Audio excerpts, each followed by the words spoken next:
25 साल से काम कर रहे हैं इस क्षेत्र में। जल जंगल ज़मीन पे काम कर रहे हैं, स्वच्छता पे काम कर रहे हैं, नदी रोकों पे काम कर रहे हैं, पेड़ पौधों पे लगा कर रहे हैं। लेकिन एक सामाजिक कार्यकर्ता को मानसिक प्रताड़ना दी जा रही है। इससे निजात पाने के लिए हमने जिला प्रशासन से, स्थानीय प्रशासन से बोला जो आज काम हो रहा है। सर, किस प्रकार की समस्या आ रही है आपको? ये नाली के जो कचरा हट रहा है या पानी गिर रहा है? ये क्या है, मनोज गुप्ता जी का मकान है जो अभी 3-4 साल से निर्माण कार्य चल रहा था। उसमें मैं भी रहा हूँ किराए से, और अभी भी मैं इस मकान में किराए में रह रहा हूँ जो बाजू में है। तो लेकिन जिन्होंने जो पाइप खुला छोड़ दिया उसके कारण पूरा गंदा पानी नहाने धोने का जो किराए पे चढ़ाया है मकान, इन्होंने 18-20 लोग रह रहे हैं, तो पूरा गंदा पानी यहाँ उचटता है, जिसके कारण बीमारी भी चल रही है। 8-10-15 दिन से हमारे घर पे भी दीक्षा बीमार पड़ी।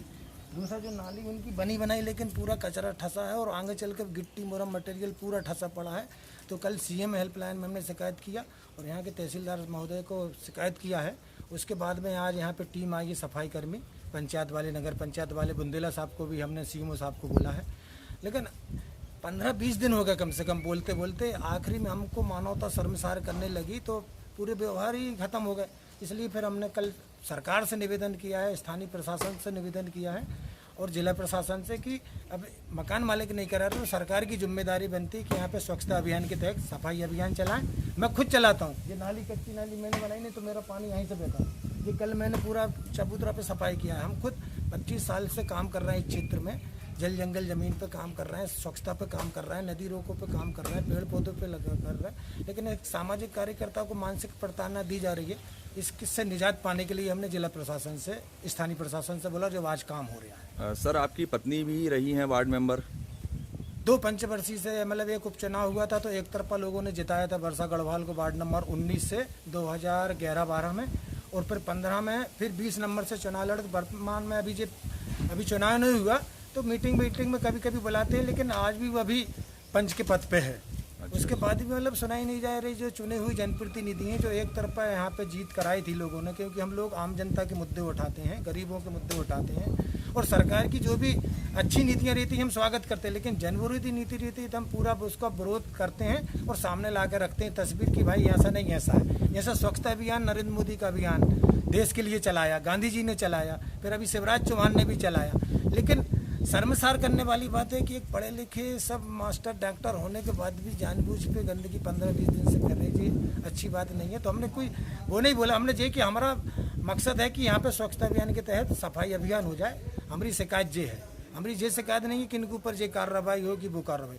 लेकिन यदि सरकार के उसमें आता है और सरकार को यदि धता दिखा रहे हैं, सरकार की योजनाओं को कलंकित कर रहे हैं, तो सरकार जाने और फिर वो जाने कि भाई आप बाकी लोगों को क्या शिक्षा दे रहे होगे। अच्छा, किराएदार यहाँ पर कौन रहते हैं? किराएदार यहाँ पे पूरे जो ठेकेदार के आदमी लोग रहते हैं, जो कम से कम 6 ब्लॉक हैं, 3 नीचे 3 ऊपर, तो कम से कम 18-20 लोग शिफ्ट में काम करते हैं। तो उनका नीचे का पानी भी यहाँ बह रहा है नहाने धोने का, ऊपर का भी डबल स्टोरी है तो उसका पानी भी बह रहा है।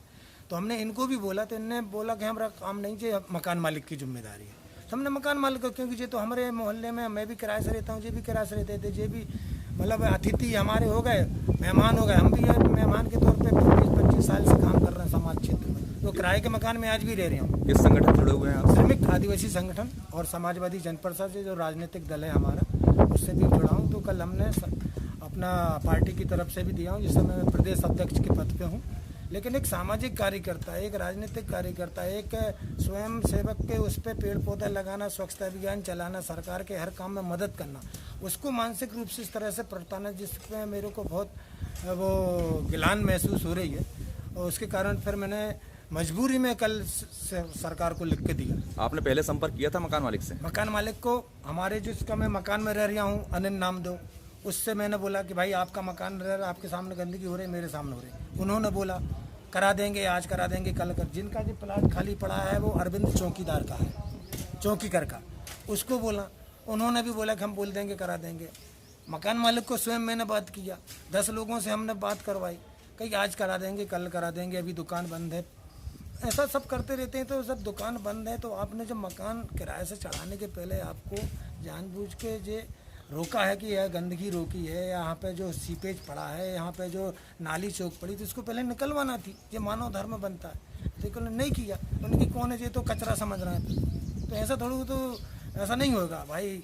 कोई अपन स्वाभिमान की ज़िंदगी जी रहे हैं, लोगों को भी सर्व स्वाभिमान की ज़िंदगी जिलाने का काम कर रहे हैं। जियो और जीने दो, सबको मिलकर रहने दो, हमारा मकसद है।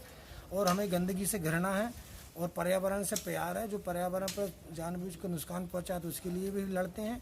जो लोगों के हक अधिकार पर ठेस पहुंचाता है, मानव उसके भावना पर ठेस पहुंचाता है, हम वो आवाज़ बुलंद करते हैं।